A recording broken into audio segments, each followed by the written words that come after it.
سب سے پہلے ہمیں یہ محسوس کرنا چاہیے کہ ایمان کسے کہتے ہیں، ایمان کی ڈیفینیشن کیا ہے، ایمان کا پریچے کیا ہے۔ اگر ہمیں پتہ چل جائے کہ ایمان کسے کہتے ہیں، ظاہر سی بات ہے ایمان کو تحفظ ہم اسی وقت جو فراہم کر سکیں گے، ہم اسی وقت ایمان کی حفاظت کر سکیں گے جب ہمیں ایمان پتہ ہوگا ایمان کہتے کسے ہیں۔ لیکن ایک سچی بات آپ برا نہیں مانے تو یہ کہی جا سکتی ہے، آج میری قوم کو پتہ ہی نہیں ہے کہ ایمان کسے کہتے ہیں۔ ہمیں ایمان بھی نہیں پتا۔ جس قوم کو ایمان نہیں پتا وہ قوم اپنے ایمان کی حفاظت کیسے کرے گی؟ کتنا بڑا المیہ ہے کہ اللہ کے بارے میں کیا عقیدہ رکھنا چاہیے ہماری نئی نسل کو نہیں پتا ہے، رسول اللہ کے بارے میں عقائد کیا ہونا چاہیے ہماری نئی نسل کو نہیں پتا ہے، آخرت کے بارے میں کیا عقیدہ ہونا چاہیے ہماری نسل کو نہیں پتا ہے۔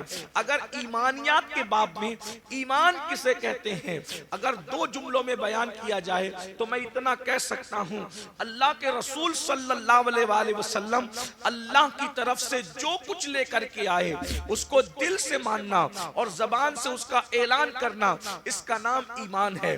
دل سے ماننا اور زبان سے اعلان کرنا، اقرار کرنا، اس کا نام ایمان ہے۔ حضور جو کچھ لے کر کے آئے اپنی عقل کا گھوڑا نہیں دوڑانا، حضور جو کچھ لے کر آئے ہمیں ماننا ہے۔ اور یاد رکھنا ایمان کی طاقت کیا ہے، ایمان کی قوت کیا ہے۔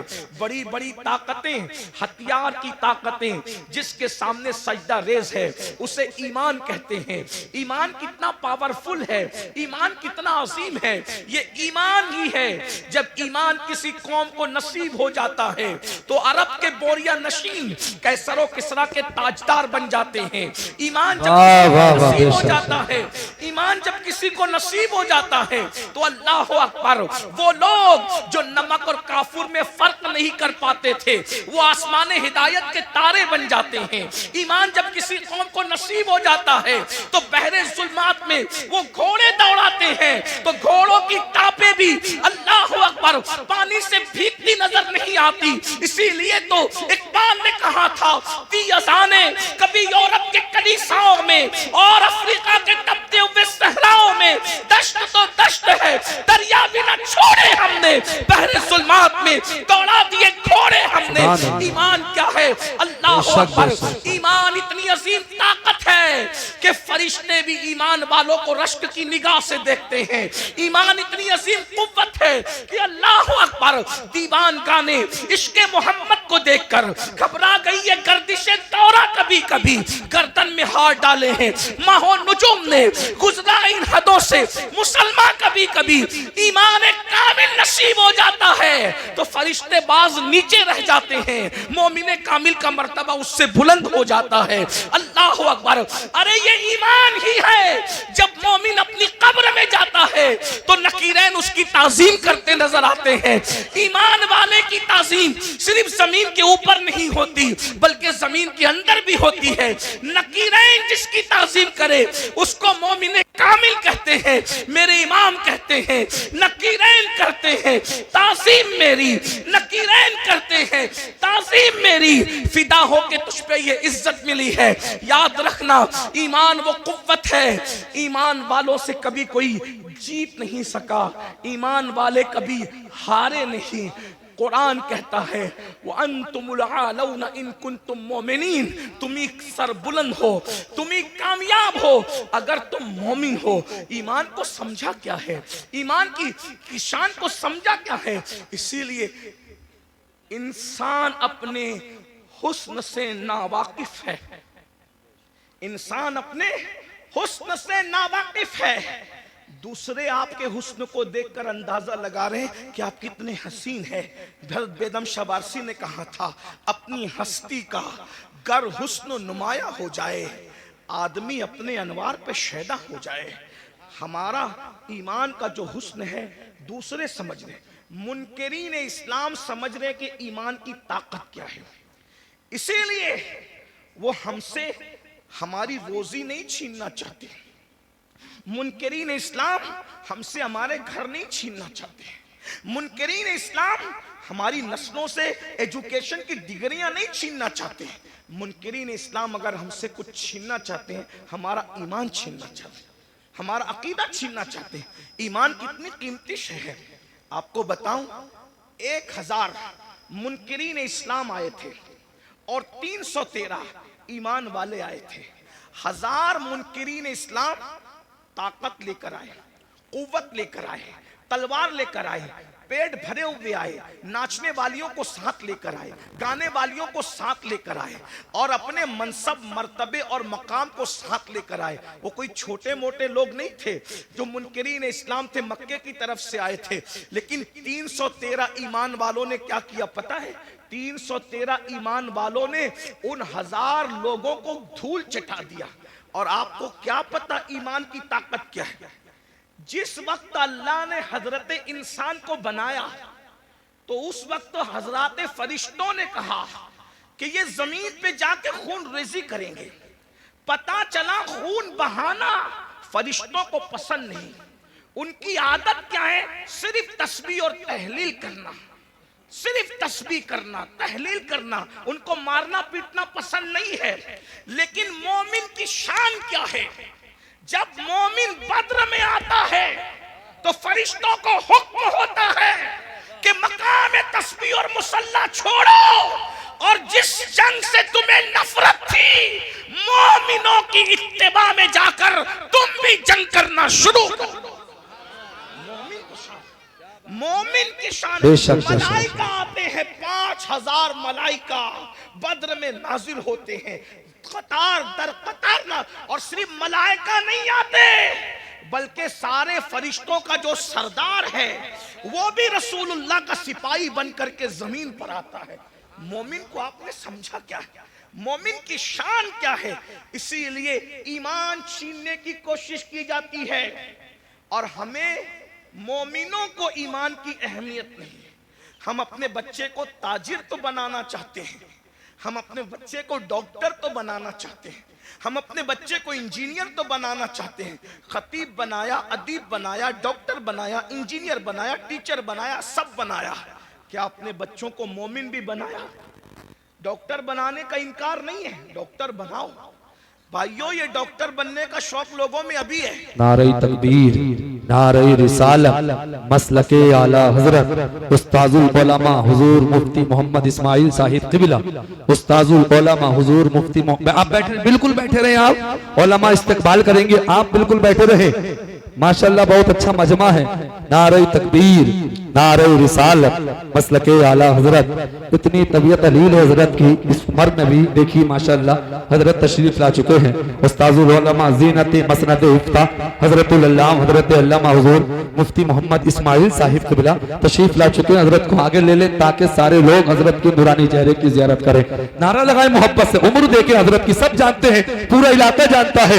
نعرہ تکبیر، پیچھے والے بھی ذرا آواز بلند آواز سے نعرہ لگائے، نعرہ تکبیر، نعرہ رسالت، مسلک اعلی حضرت حضور مفتی اسماعیل صاحب قبلہ، حضور سید امین القادری صاحب قبلہ، علماء اہل سنت۔ سبحان اللہ، ماشاءاللہ۔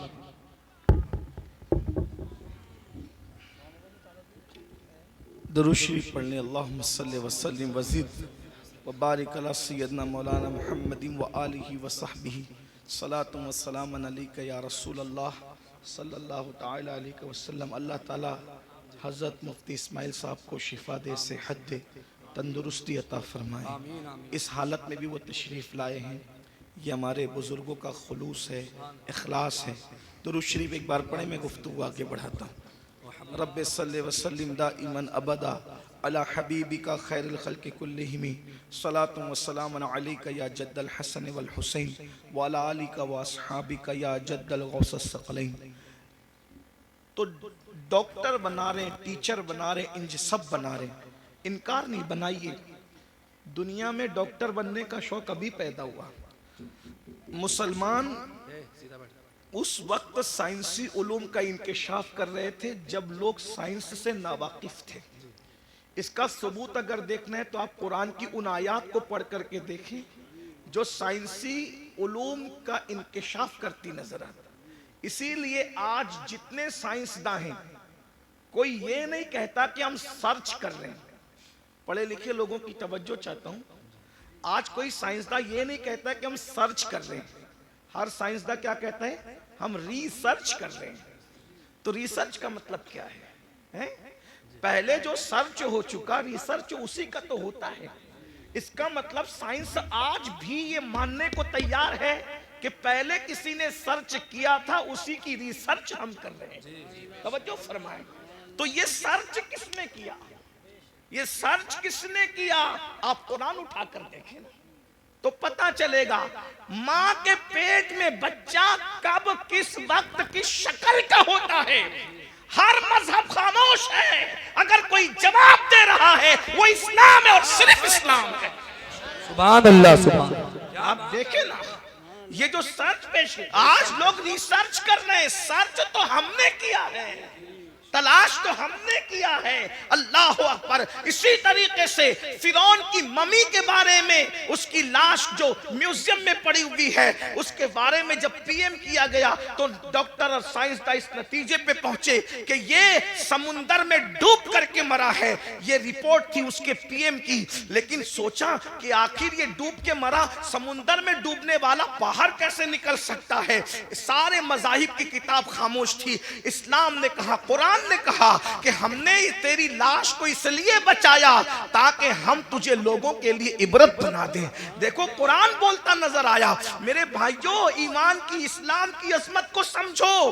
ہمیں وحدہ لا شریک، خدائے حق، معبود برحق کا پتہ مصطفیٰ جان رحمت نے بتایا، ورنہ کہیں تو حضرت عیسیٰ کی عبادت ہو رہی ہے، کہیں تو حضرت مریم کی عبادت ہو رہی ہے، کہیں تو حضرت عزیر کی عبادت ہو رہی ہے، کہیں تو چاند کی عبادت ہو رہی ہے، کہیں تو سورج کی عبادت ہو رہی ہے، کہیں تو گوبر اور مٹی کی عبادت ہو رہی ہے، کہیں تو درخت اور دریا کی عبادت ہو رہی ہے۔ ارے تم کتنے خوش نصیب ہو کہ تمہیں وہ خدا ملا ہے۔ وہ اور لوگ ہیں دنیا کے اندر جو خدا کو بنا کر پوجتے ہیں۔ لوگوں کا خدا وہ ہے جو لوگ بناتے ہیں، مسلمانوں کا خدا وہ ہے جس نے کن کہہ کر کائنات کو پیدا زندہ باد، زندہ باد، نعرہ تکبیر، نعرہ رسالت۔ لوگوں کا خدا وہ ہے جس کی تصویر بنتی ہے، مسلمانوں کا خدا وہ ہے جو تصور میں بھی نہیں آتا۔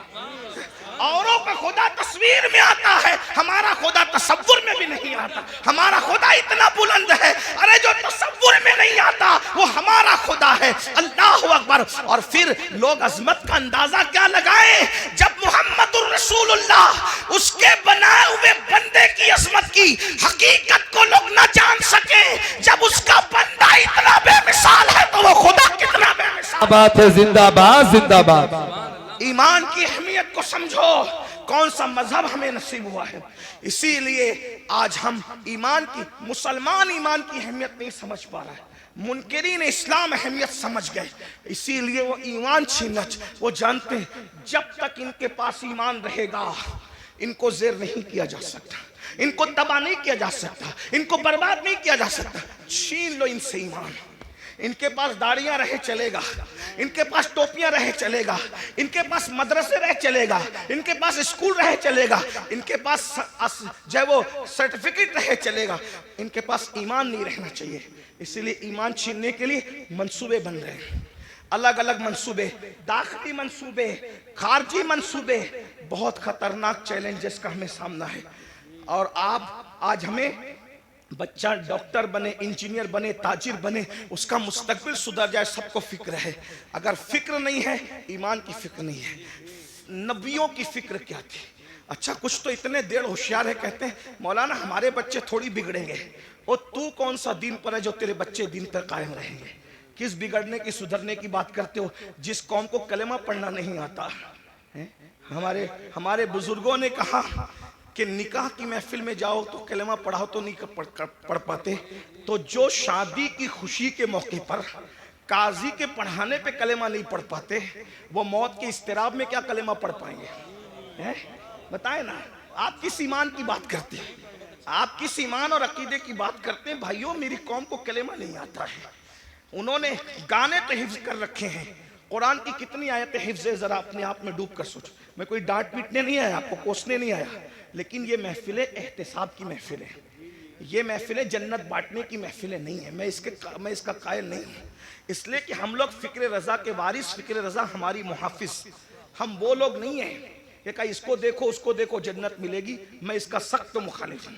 جو قوم غسل جنابت سے ناواقف ہو، تم اس کو کیا جنت بانٹ رہے ہو، بیوقوف بناتے ہو۔ اللہ کو ہمیں منہ نہیں دکھانا ہے، خدا کو کیا منہ دکھاؤ گے؟ بتاؤ تو صحیح، جب وہ سن لیں گے کہ مفتی اسماعیل صاحب کے چہرے کو دیکھ کے جنت ملتی ہے، امین القادری کے چہرے کو دیکھ کے جنت ملتی ہے، مفتی جلیس صاحب کے چہرے کو دیکھ کے جنت ملتی ہے، بیوقوف ہے پھر وہ فجر میں اٹھیں گے؟ بیوقوف ہے وہ فجر میں اٹھیں گے؟ نہیں میرے بھائی، ہمیں اپنی قوم پہ اتنا ظلم نہیں کرنا چاہیے۔ جو قوم کلمہ یاد نہ رکھے وہ قوم کیسے جنت میں جائے؟ کچھ لوگ ہم سے لڑتے ہیں کہ تو لوگوں کو مایوس کرتا، میں نے کہا میں مایوس نہیں کرتا۔ ہم کیسے مایوس کر سکتے ہیں؟ ہمارے یہاں تو ایمان کی ڈیفینیشن یہ ہے، الایمان بین الخوف والرجاء، ایمان خوف اور امید کی درمیانی کیفیت کا نام ہے۔ ہم قوم کو مایوس کیوں کریں گے؟ لیکن جو قوم اتنی بے باک ہو چکی ہو کہ بڑی معذرت کے ساتھ، یہاں کے حالات ایسے نہیں ہوں گے لیکن ہم پورا ہندوستان گھومتے ہیں اور بڑی بات نہیں کرتے، دنیا میں بھی جاتے ہیں ہندوستان کے علاوہ۔ لوگ اتنے غافل ہو گئے اپنے دین سے کہ جن کی نگاہ پاپ سے اس کی سگی سالی محفوظ نہیں ہے، اس قوم کو ہم چہرے دکھا کے کیا جنت بانٹیں گے؟ جس قوم کی نگاہ سے اس کی چچازاد بہن محفوظ نہیں ہے، ہم اس قوم کو کیا جنت کی بشارتیں دیں گے؟ میرے بھائیوں، حالات اتنے دردناک ہیں۔ اب حالات تو یہ ہے کہ معاذ اللہ بیٹیاں جوان ہو جائے تو بعض جگہ وہ باپ کی نگاہ سے محفوظ نہیں ہے۔ اتنی غفلت کا حال ہے، خشیت اتنی اٹھ چکی ہے، خشیت ربانی اٹھ چکی ہے۔ میں جانتا ہوں ہم گراؤنڈ ریئلٹی کے لوگ ہیں، ہم گراؤنڈ زمینی حقائق والے لوگ ہیں، ہم لوگ جانتے ہیں حالات کے تقاضے کو۔ لوگ ہمارے پاس آ کر کے باتیں کرتے ہیں، بعض بچیاں طلاق پا کر کے گھر آئی ہے تو باپ نے باپ کی نظر ڈالی ہے، بعض جو ہے وہ بہویں جوان سسر کی نگاہ سے محفوظ نہ رہ سکی ہے۔ یہ حقائق ہے، زمینی حقائق یہ ہے۔ میرے بھائیوں، جس قوم کے اندر سے خوف خدا اتنا اٹھ جائے، کہاں وہ تقویٰ تھا، کہاں وہ تقویٰ کہ سیدنا عمر ابن خطاب جیسی ہستی جنہوں نے رسول اللہ کی زیارت کی ہے، اور خوف کا عالم یہ ہے کہ چہرے پر آنسوؤں کے نشان ہے۔ علامہ ابن الجوزی اپنی کتاب میں لکھتے ہیں کہ ایک مرتبہ فاروق اعظم اپنے گھر کے دروازے پر بیٹھے، فاروق اعظم گھر کے دروازے پہ بیٹھے ہیں اور چہرہ گلی کی طرف کیا ہوا ہے۔ ذرا غور سے سننا، چہرہ گلی کی طرف کیا ہوا ہے اور دروازے پہ بیٹھے ہیں۔ ایک صحابی آتے ہیں، چلے جاتے ہیں سلام کر کے، کچھ دیر کے بعد آتے ہیں تو فاروق اعظم اسی طرح دروازے پہ بیٹھے ہوئے ہیں۔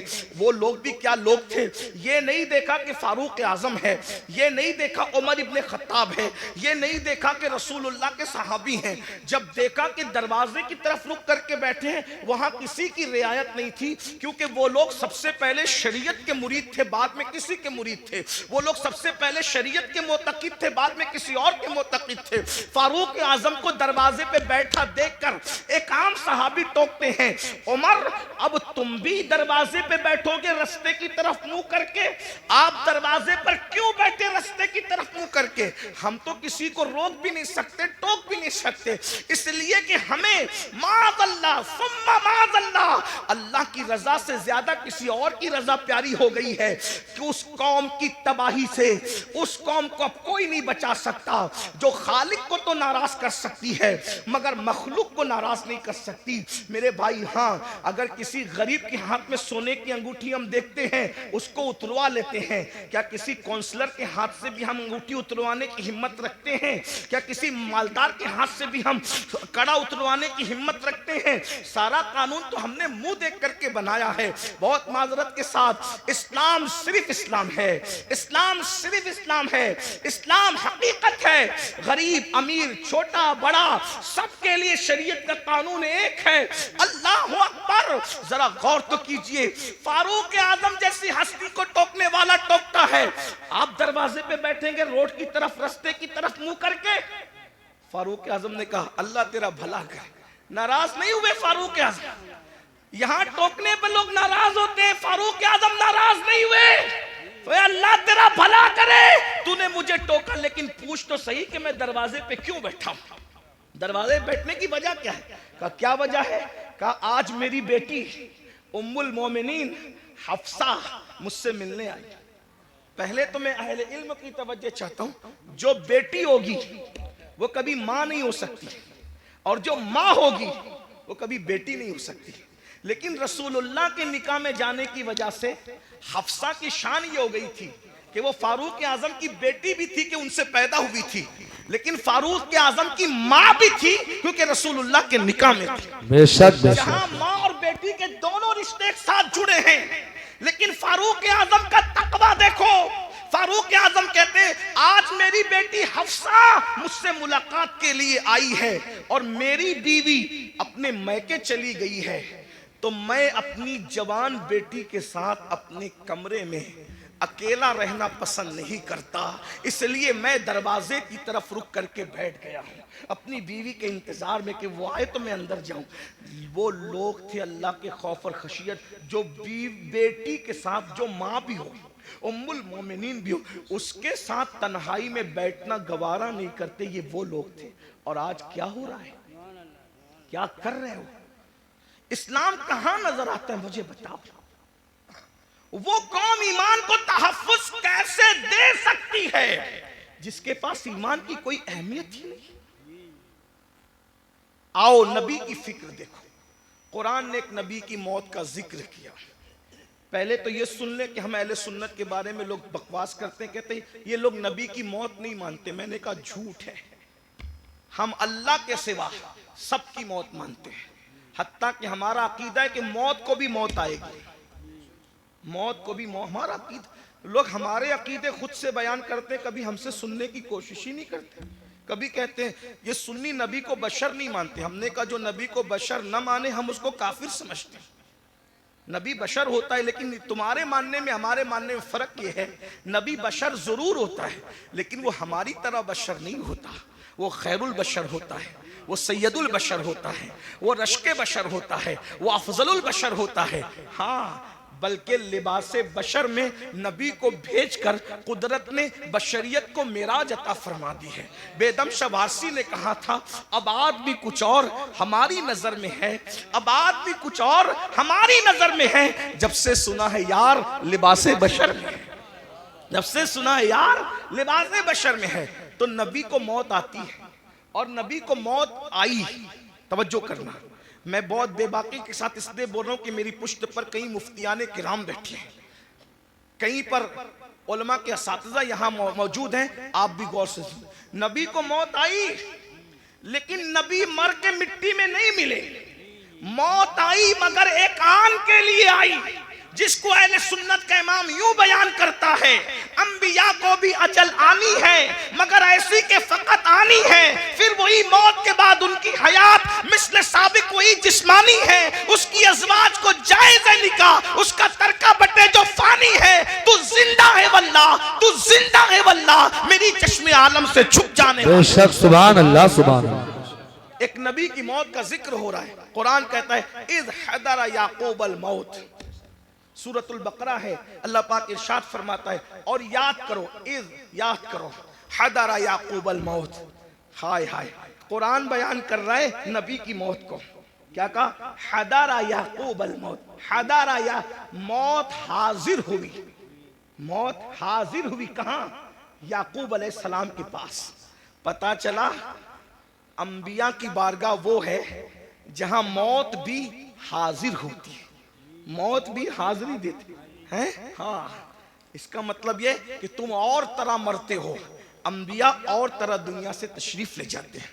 اذ حضر، دیکھیے حاضر ہونے میں اور تشریف لانے میں فرق ہے. ویسے یوپی میں بتانے کی ضرورت نہیں، یوپی کے لوگ بہت پڑھے لکھے ہوتے، اردو تو جانتی ہیں. اگر کوئی چھوٹا کسی بڑے کے پاس آ کر کہے کہ میں تشریف لایا تو پڑھا لکھا آدمی ضرور ہنسے گا کہ بڑوں کے پاس تشریف نہیں لاتے بلکہ بڑوں کے پاس حاضر ہوتے ہیں. اور جب بڑا کہے گا، جیسے مثال کے طور پہ اگر میں کہوں کہ حضرت مفتی اسماعیل صاحب کی بارگاہ میں میں حاضر ہوا تو صحیح ہے، لیکن اگر یہ کہوں کہ میرے پاس مفتی اسماعیل صاحب حاضر ہوئے تو غلط ہو گیا. بلکہ مجھے کیا کہنا پڑے گا؟ حضرت مفتی اسماعیل صاحب تشریف لائے. بات سمجھ میں آتی ہے؟ اب قرآن کیا کہہ رہے؟ حضر یعقوب الموت. موت حاضر ہوئی یعقوب کے پاس. تو پتا چلا یعقوب بڑے ہیں علیہ السلام، اور مرتبہ موت یہاں موت سے مراد موت کا فرشتہ ہے. جی، ظاہر جی، سی جی. بات ہے ہمارے نبیوں سے رسول ملائکہ کا مرتبہ افضل نہیں ہے، ہے نا. ہمارے یہاں پڑھایا جاتا ہے رسول ملائکہ سے انبیاء کرام اور رسولان اعظام جو انسانوں میں ہیں وہ افضل ہیں. ٹھیک. حضر یعقوب الموت، اس سے پتہ چلا. اور پھر اس کے بعد کیا قرآن کہتا ہے؟ جب موت حاضر ہوئی تو قرآن کہتا ہے حضرت یعقوب علیہ السلام نے اپنے بچوں کو، پوتوں کو، بیٹوں کو، سب کو جمع کیا اور کیا کہا؟ اذ قال لبنی ما تعبدون من بعدی، کہ تم میرے بعد کس کی عبادت کرو گے. نبی کو فکر کیا ہے؟ بیٹے کیسے بیٹے ہیں؟ کیا نبی نے تربیت نہیں کی ہوگی؟ یا یوسف علیہ السلام جیسا بیٹا. اسی طریقے سے ان کے اور جو 11 بیٹے تھے، یاد رکھیے گا وہ جو 11 بیٹوں کا تذکرہ قرآن میں ہے، ہم ان کی بے ادبی نہیں کر سکتے کیونکہ وہ بگڑے ہوئے لوگ نہیں تھے. وہ تو ایک ان کی ایسی لغزش تھی جو رشک کی بنیاد پر ہو گئی تھی، ہے نا. مگر وہ اولاد پیمبر تھے. ان کے اور ان کی اولادیں، یعقوب علیہ السلام کو فکر ہے تو یہ نہیں کہ میرے بچے میرے بعد کھائیں گے کیا، کیونکہ رزق کا وعدہ اللہ نے کیا، اللہ رزاق ہے. میرے بعد میرے بچے پہنیں گے کیا، اللہ رب ہے وہ پہنائے گا بھی. میرے بعد میرے بچوں کا کیا ہوگا، ارے وہ سب کچھ انتظام کر دے گا. نبی کو فکر ہے دنیا سے جاتے وقت تو اپنے بچوں کے ایمان کی فکر ہے. پوچھتے ما تعبدون من بعدی، میرے بعد تم کس کی عبادت کرو گے. تو بیٹوں کی بھی تربیت ہوئی تھی، پوتوں کی بھی تربیت ہوئی تھی. انہوں نے کیا کہا؟ قالوا نعبد الہک. اب یہاں توحید بیان ہو رہی ہے، توجہ کرنا. یہیں سے ایمان، اب گفتگو کا آغاز ہوتا ہے. ایمان اصل کیا ہے، توحید اصل کیا ہے؟ قالوا نعبد، ہم عبادت کریں گے الہ کا، جو تمہارا خدا ہے. یہ نہیں کہا اللہ کی عبادت کریں گے، یہ نہیں کہا اللہ کی عبادت کریں گے. کیا کہا؟ الہ کا، آپ کے خدا کی عبادت کریں گے. وہ الہ آبائی کا، اور آپ کے باپ داداؤں کا جو خدا ہے. اور پھر تشریح آ گئی اسماعیلہ ابراہیم و اسماعیل و اسحاق، جو ابراہیم کا خدا ہے، جو اسماعیل کا خدا ہے، جو اسحاق کا خدا ہے. توحید بیان ہو رہی ہے مگر نوی بیان نہیں ہو رہی ہے، بلکہ توحید اللہ والوں کے ذریعے سے بیان ہو رہی ہے. پتا چلا وہ توحید شیطانی توحید ہے جس میں کہا جاتا ہے اللہ کو مانیں گے اور کسی کو نہیں مانیں گے. قرآنی توحید یہ ہے الہ کا و الہ آبائی کا، ابراہیم و اسماعیل و اسحاق، یعنی کہ جو آپ کا خدا ہے. پتا چلا اگر یہ کہتے کہ خدا کی عبادت کریں گے تو بعد میں لوگ ڈھونڈتے کون سا خدا، کون سا خدا، کون سا خدا. لیکن کہا الہ کا، اے یعقوب تم جس کی عبادت کرتے رہے ہم اسی خدا کی عبادت.